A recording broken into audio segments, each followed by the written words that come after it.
Hello and welcome. My name is Alex and welcome to CCJ Conversations.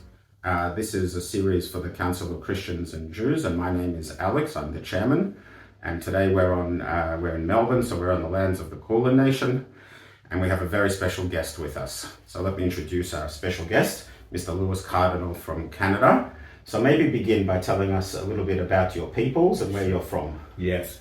My name is Cardinal. I'm from the Sucker Creek Cree First Nation, and that makes us Woodland Cree from northern Alberta. Our people are from the boreal forests, and I currently make my home in Edmonton, Alberta. Thank you very much. I know one of the things that you speak about, you're here as part of a tour speaking to Indigenous peoples in this country. Correct. And I know as one of the things you speak about is about building bridges. So I wonder if you can expand a little on what that means to you and how you build bridges. Well, building bridges is something that is a necessity in today's age, particularly as we have more encounters with other people. In order to accomplish things that are important in our communities, we need to reach out and work with other peoples as well. And that is beginning that thread of story with each other, as we like to say. To pull on that thread is to begin a relationship. And you start with story, and then that leads towards building a bridge.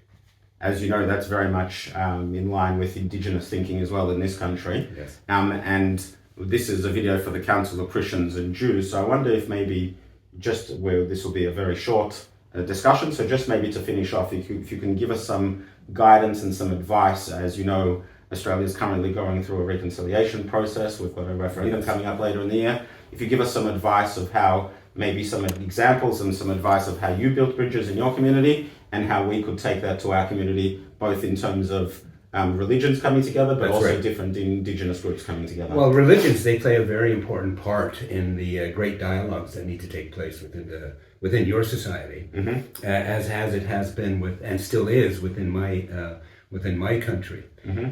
It's important that we, as grassroots people who are not the politicians, that we have that chance to sit and talk with each other, but to listen as well. I mean, we hear each other, but do we really listen to each other?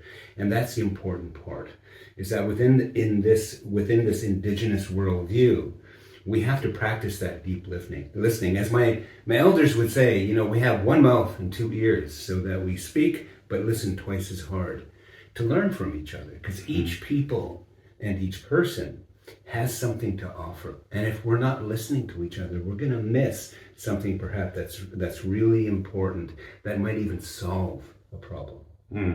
I think that's advice that we can all take, especially in this day and age, and as we move towards our referendum in this country. Yes. And also in terms of religions coming together for a greater good. So thank you so much for speaking to me. Thank you. I know this has been very short, but I think you've captured the message beautifully. It's a message that we can all take.